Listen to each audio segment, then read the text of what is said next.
Kabisa. Mimi ndio nimenominate Rigathi Gachagua. Si ndio? Hakupigiwa kura ati ndio mimi nimnominate. I nominated him. Kwa sababu katiba ya Kenya sehemu ya 148 inasema rais ndiye ana nominate. Si ndio? Mimi ndio nimemnominate. Na nimemnominate kwa kura yangu moja. Si ndio? Na mimi nataka nikueleze. Hata wakati mimi nimemnominate Bwana Gachagua, niliuliza kwa sababu nilikuwa na wabunge wengi, viongozi wa kutoka Mlimani. Tuliketi chini na wao. Nikawaambia, jameni, mimi nimefanya kazi na Mheshimiwa Uhuru Kenyatta miaka 10. Nimefanya kazi kabla ya hiyo. Nimekuwa rafiki ya watu wa Mlimani. Na wameniamini, wanataka kunipatia kura zao. Nataka nyinyi kama viongozi wa kutoka Mlimani, wabunge wa sasa, munisaidie mmoja wenu ama mmoja wa viongozi wa kutoka Mlima awe naibu wangu wakati tunaenda kwa uchaguzi. Nasikia Nyokabi? Nasikia. So nikawaachia nafasi, nikamwambia haya, munipatie mtu. Wakazungumza pale kwa ofisi yangu Karen pale nikiwa naibu wa rais. Karibu mpaka saa 10 toka asubuhi. Mwisho wakaniambia tumeshindwa. So tufanye namna gani? Nikamwambia hapana, muweze kushindwa. Wakaniambia kwa sababu tumeshindwa tunaweza kupiga kura. Nikamwambia pigeni kura. Wakapiga kura. Nasikia? Si unataka ukweli? Kabisa. Ikapigwa kura. Huyo Profesa Kindiki akapata kura 27. Ule rafiki yangu Rigathi akapata kura 5. Unasikia? Sasa wakati hawa viongozi wameniletea majibu, nikawaambia wacha nifikirie kama vile tutakavyoenda. Mwisho nikawapasue, nikawaambia sikizeni. Mimi nalaumiwa Mlimani kwamba mimi nimeshikana na viongozi wachanga, viongozi vijana. Sijui Ndindi Nyoro, sijui Kimani Ichung'wah, sijui nani, hawa vijana wadogo wadogo. Na hata huyo profesa ako katika kiwango hiyo. Kawaambia ili tusionekane kwa watu wa Mlima, pengine nimechukua vijana, wacha nichukue huyu mzee karibu wa rika yangu, pengine mzee kidogo kuniliko, shingo upande. Wakaniambia wewe ndio kuamua. Sawa. Mimi nikaamua, tukaenda pamoja na ndugu yangu Rigathi. Hiyo ilikuwa ni miezi 3 kabla ya uchaguzi. Si ndivyo? Baada ya uchaguzi si tukaanza kazi. Mambo matatu yalitokea. Ya kwanza, shida. Kesi. Kila siku kwa kesi. Itumbi amesema sijui ameandika nini. Sasa tukafanya kesi. Kaita Itumbi. Deputy President ameketi hapo, mimi hapa. Wewe Deputy President anasema umefanya. Haya, tunamaliza kesi. Next, baada ya wiki moja, Faruk PA, mtu mdogo, amefanya. Haya, naita Faruk, amefanya kesi. Tukamaliza hiyo. Kidogo Ndindi Nyoro amefanya, ameitisha mkutano sijui Kiharu, amepanga wabunge wengi. Mbona amepanga wabunge? Mbona naita Ndindi Nyoro. Tumeketi chini. Kesi. Haya, kuisha hiyo, Kimani Ichung'wah sijui amesema. Sasa mpaka nikamuuliza, ndugu yangu, wewe ni naibu wa rais wa Kenya, bloga huyu Dennis Itumbi, bloga, unasumbuana na yeye nini? PA ya ofisi mtu kidogo.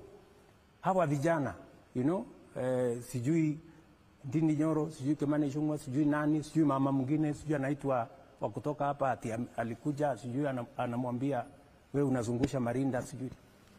Sasa nikamwambia hivi tena kidogo ni nini? Just wait. Si umeniuliza swali? Kabisa. So nikamwambia tafadhali tufanye kazi ya Wakenya, tuache hii makesi kidogo kidogo. Ndio hiyo yeye ameanza vita na wabunge. Hawa wabunge mwenye kumuondoa bunge, vita na wabunge, nyinyi wabunge, kabla ya Disemba msiponipigia magoti mtaenda nyumbani. Wabunge ndio hawa. Wabunge ni wanasiasa.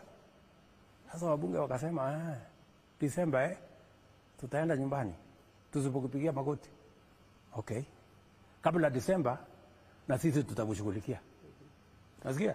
Vita mwenyewe ameanzisha na wabunge. Ya tatu. Naibu wa rais kazi yake kubwa ni kumsaidia rais. Mimi nikiwa naibu wa rais wa Uhuru Kenyatta, you people in the media, you are witnesses. Mtu mwenye kwenda TV kutetea program ya equipment ya hospitali, program ya electrification, program ya barabara ya serikali, ilikuwa ni mimi. I went to more TV stations many more times than even the president himself. Kwa sababu ni kazi ya naibu wa rais kuprofile kazi ya serikali. Na wauliza nyinyi, KTN, Citizen, NTV, mulimuona Rigathi ameenda kuongea barabara siku moja, sitima siku moja, program ya UHC one day?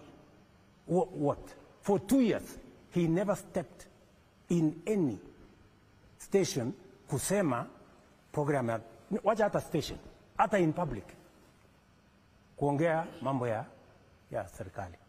Sawa, mimi nikamueleza, my brother, you know, manifesto tumeandika housing, manifesto tumeandika universal health coverage, manifesto tumeandika tutasort out mambo ya walimu, manifesto tumeandika, na manifesto si gazeti.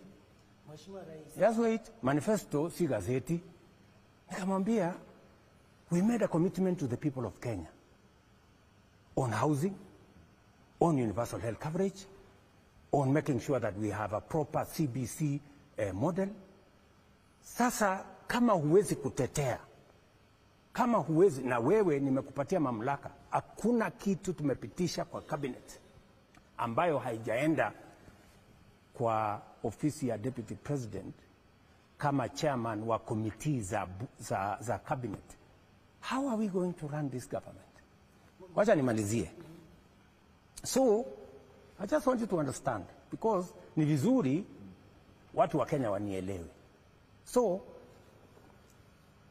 wabunge wakaanza vita kwa sababu wameambiwa wasipopiga magoti, nasikia, wataenda nyumbani.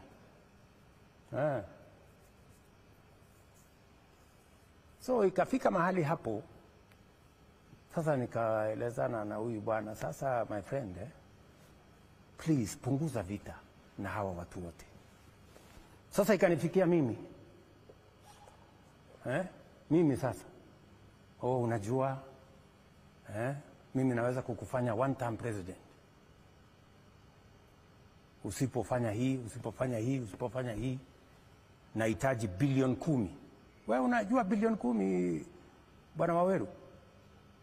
Labda zilikuwa za nini rais? Bilioni 10 ndio niende niongee na watu ya Mlimani, you know, ni kupangie siasa, sijui nifanye nini.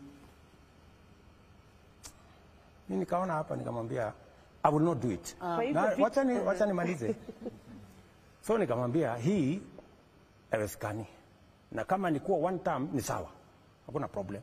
Kama wewe ndio kuamua nani atakuwa one term, nani atakuwa sijui how many terms, nilikuwa nafikiri ni wananchi wa Kenya na Mungu. Kama ni wewe, sasa amua vile unataka. Nasikia, my friends? So wabunge wakaanza vita.